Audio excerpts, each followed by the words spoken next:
We're talking today about celebrating our successes. Thank you, sweetie, for celebrating mine. Just beautiful, beautiful way to show appreciation and love. I appreciate you. We've given several definitions of success this month as we go through our series, The Success Principles, How to Get from Where You Are to Where You Want to Be by Jack Canfield.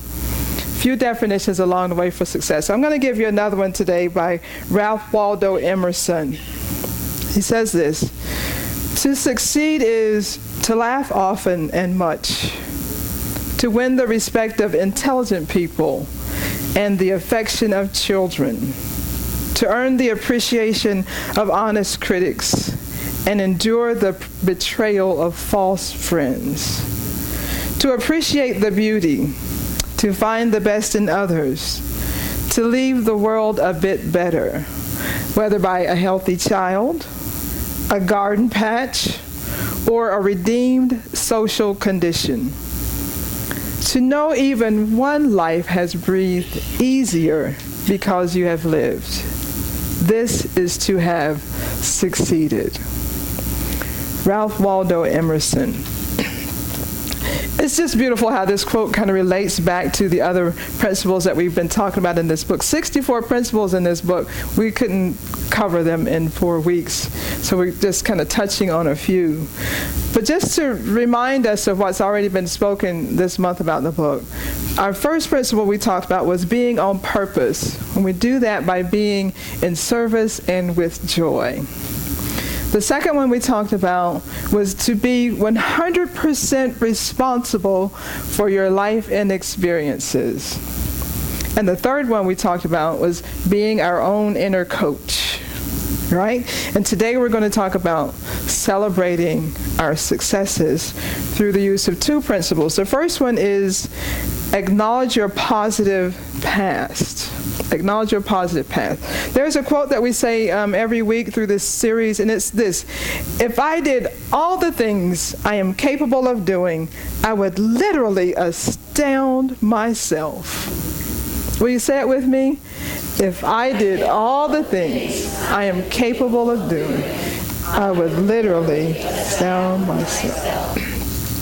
And astound ourselves is what we're trying to do this month and moving forward. Principle 26, acknowledge your positive past. Ernest Holmes, the founder of religious science, wrote this in his words, A Creative Mind and Success. In order to have success, we must first conceive it in our own thoughts. We must first conceive it in our own thoughts. Charles Fillmore said it this way in The Law of Mind Action. Thoughts held in mind produce after their kind. What we think, especially utilizing our feeling and thoughts natures, increases in consciousness and shapes our experience of the world. The law of mind action. Veranda and I were listening to Super Soul Sunday as we were getting dressed this morning. She had a guest on, and the guest said, as we were just kind of moving about getting dressed, she said, what you appreciates. And I kind of stopped knowing what I was going to talk about today, and Veranda said, wow. I said, yeah, right, wow. What you appreciates. What you think about expands. Now, that could be great stuff. It's so great stuff. But whatever you put mind energy to is going to expand, right? So what do we mean by acknowledging our positive past? You may say, what positive past? What if I asked you about a success that you had this week? How many of you could come up with a success you've had this week? Ooh, this is my tribe. I see some folks raising their hands. That's great. What if I said, tell me of something you messed up this past week? See, that comes a little quicker sometimes, right? Yeah. Canfield says this in his book. There was almost always more emotional intensity around your errors, mistakes, and failures than there was around your successes, because the brain more easily remembers events that were accompanied by strong emotions. Most people underestimate and underappreciate the number of successes they've had in relation to the number of failures they've had. The sad truth is that we all have many more victories than failures. It's just that we set the bar too high for what we call successes. We set the bar too high for what we call successes. This is part of the poker chip theory of success that Canfield talks about, how our esteem is associated with how successful we feel we are, because these emotions determine our self-esteem. And if our esteem is associated with our successes, then he talks about this poker chip theory. It goes like this. If you and I are going to play a game of poker, and you have 10 chips, and I have 200 chips, who's going to play the game more conservatively? You will, right? Because you have 10 chips. If we play 2 sets of 5 chips, you're out of here. Unless you win big time. What are your chances of that? Right? I can play the game 40 times. With 5 chips, I'm still in. I'm still hanging. We play more aggressively when we have more. When our self-esteem is higher, we risk a little bit more. Canfield says, and I agree, in order to get some points, you got to shoot the ball. In order to win, you got to play the game. Right? And the more you put in, the more you have the potential to getting out. But whether or not you'll put more in really depends on your self-esteem, how you're feeling about yourself in the moment. The more you acknowledge your past successes, the more confident you become in taking on and successfully accomplishing new ones. When your esteem is high, you know that even if you fail, it won't destroy you, because you've had successes in the past. So having said that, there are 2 really exciting, valuable ways to acknowledge your positive past. You want to know them? You want to? Okay, I'm going to tell you. First, divide your life into 3 trimesters. So inside your bulletin, you have this little piece of paper. Take it out. Hold on to it. Look at it real good. Grab a pen. There's usually one in the chair in front of you or somewhere around you. We're going to step through this exercise. So divide your life into 3 trimesters. I'm 52, so I literally got my cell phone out and did it. Divided by 3, what is that? 17. So on the first line I put ages 0 through 17. Then the next line I put ages 18 through 34. And then finally I did 35 through 52. So whatever it is that yours is, divided by 3. And we're going to write down 3 successes for each trimester. When I did it, here's what I came up with. 0 to 17, I learned to ride a bicycle. I went to summer basketball camp at Duke University and learned from professional players. That was cool. I was offered and accepted a full scholarship to play basketball in college. Ages 18 to 34, I was the first person in my family to attend college. I was the first person in my family to move away from home. I moved from North Carolina to Orlando. And I was offered and accepted a position with a global company to become a software consultant. Ages 35 to 52, I found unity and made a radical shift in my theology and consciousness. I began attending Unity Urban Ministerial School, and I met the love of my life in the presence of Veranda Irene Jackson, just in case anybody's wondering. That was you. And I got accepted to Unity Ministerial School Ordination Path by Unity Worldwide Ministry. That thing just happened a few days ago. Celebrating my successes. So those are mine. So what I want you to do is take a few minutes, write down 3 for every trimester. 3, write them down, think about them. Don't set the bar too high. Know that you've had some successes. Write them down for me. Take a couple of minutes and do that.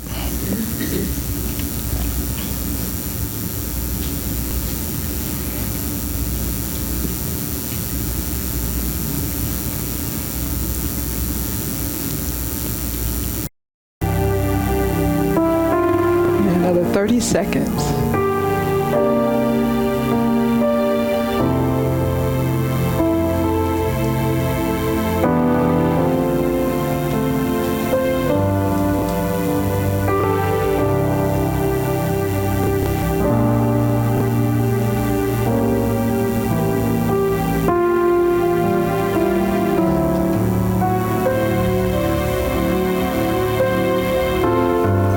How are we doing?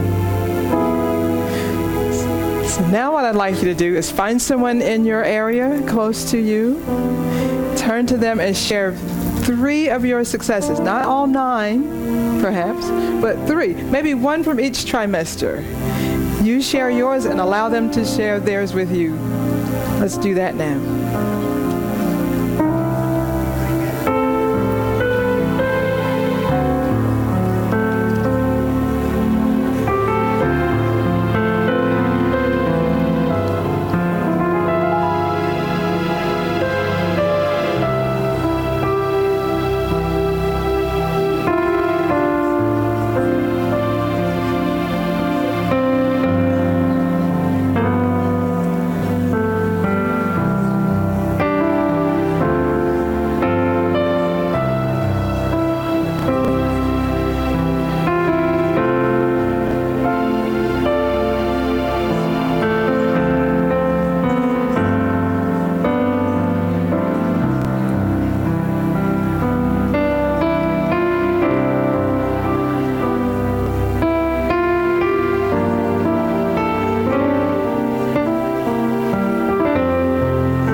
How did that feel? Thank you, Stoney, so much. How did that feel? How did that feel? Tell me, I want to know. How did that feel? Oh, good? How supportive? That's great. How else did it feel? Successful. Successful. Good word. Sharing. Comfortable. What was it? Wonderful. Yes, good, good. So the more we talk about, the more we acknowledge our positive past, the better we feel, right? So that was part 1 of one of the valuable ways that we can acknowledge our positive past. Part 2 of that is to now acknowledge 100 successes in your life. I know. It's an easy thing to do as long as we don't set the bar too high. I'm going to give you your first 5. How about that? A jump start. Are you ready? 1, you were born. 2, you learned to sit up. 3, you learned to crawl. You learned to walk is 4. Number 5, you learned to talk. That was this early stuff. You got the first 5. All you need is 95. That's all you need. You got number 1 wrong. You did. You weren't born. You weren't born? You learned to eat before you kind of came out. Yes, you had to do that with a boy. See how it was eat? Now that's 6. Easy stuff. So do this for me. Really complete that exercise. Come up with 100 successes in your life. Don't set the bar too high. And then place this list in a place that you are looking at every day. Maybe at your desk, in your office, at home, on your mirror. And then in those times when you're getting ready to try the next thing that's your next right step, take a look at all the successes you already had.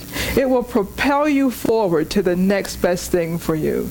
It will encourage you and it will let you know, I can take a risk. My God, look at all these things I've already done. Of course I can do this next best thing. And the more you appreciate, the more it will appreciate. That's principle 26. Then there's principle 53, practice uncommon appreciation. Practice uncommon appreciation. Mother Teresa once said, there is more hunger for love and appreciation in this world than for food. Wow. There's more hunger for love and appreciation in this world than for food. What if we just went around giving away appreciation? What if hunger just dissolved as a result of us saying, I appreciate you? I'm so glad that you're here. Eric and James, what an amazing work you do. Nicholas, I always love seeing you, man. I know you were back there. Yeah. Music team, oh, you rock it every Sunday. You see the feeling behind that? Veranda and I do this thing, and she's going to come up and help me. Right, baby? Yes, that's a yes. We do this thing occasionally in the mornings when we're getting dressed for work. And I got you, thank you. You were ready for me too. I'm such a clumsy something sometimes. But we do this thing where when we're getting dressed for work, we talk about how much we appreciate each other or how grateful we are for things in the world. And she'll take a turn and I'll take a turn. Before you know it, it's time for us to walk out the door. So we're going to do an example of it here today, right? We want everybody to see your lovely, beautiful face. Okay, good. Now, you go first, since I called you up here. I am so thankful for safe travels back and forth for both of us over the last 2 weeks. Yes. I appreciate your presence in my life, your beauty, your presence of mind, and your intelligence. I am so thankful for Unity of Melbourne and your prayers for both of us as we travel this journey. I am grateful for sunshine and for rain and for the cool breeze. I am thankful for God loving me so much that He has blessed me with you. She got me that time. That's how you do it. Here's one we always say. We are going to amazing places, seeing amazing people, being in amazing service. So it is. Yes. Thank you. So Canfield suggests that you take 10 things a day. You can just start with 10 things a day to show your appreciation. I gave, where's Paulette? I gave Paulette a hug this morning. I said, I appreciate you. And usually, we hug and go. I held on to it a little bit. Did you notice that? I said, I appreciate you. Because I wanted to feel it. I wanted to take that in. I love you. I appreciate all that you do around here. Ah, man, I love you. Just like that. 1 down, 9 to go. And I'm sincere. Be sincere in what you do and what you say. But it's easy to get through. If you could do 10 of those a day, man, how that might change your world and your life and the world around you. Yes? Would you agree? Practice uncommon appreciation. We know that like attracts like. So the more we are in the state of appreciation and gratitude, the more we will attract and be grateful for. Appreciation is twofold. It is for self, so don't forget to appreciate who you are, what you bring to the table, and for others. Unity's basic principle number 3 says, I create my experiences by what I choose to think and what I feel and believe. We are co-creators with God, creating reality through thoughts held in mind. In The Science of Mind, Ernest Holmes wrote this, I shall not lie to myself anymore. I shall daily speak the truth to my inner soul, telling it that it is wonderful and marvelous. Take the time to appreciate yourself and also take the time to appreciate others. And of course, if you live in an attitude of gratitude to the source of all, then attitude of gratitude will come back to you. Charles Fillmore says this in his book, Jesus Christ Heals. Metaphysicians have discovered that words which express thanks, gratitude, and praise release mind energy of mind and soul. And their use is usually followed by effects so pronounced that they quickly identified with words that provoke them. Let your words of praise and thanksgiving be to spirit, and the increase will be even greater than when they are addressed to man. The resources of spirit are beyond our highest flight of imagination. So, my friends, let your life and your state of appreciation and gratitude celebrate your successes. Number 1, be on purpose with joy and service. 2, be 100% responsible for your life and experiences. 3, be your own inner coach. And then celebrate your successes by acknowledging your positive past and showing gratitude and appreciation for yourself and for others. May it be so. Amen.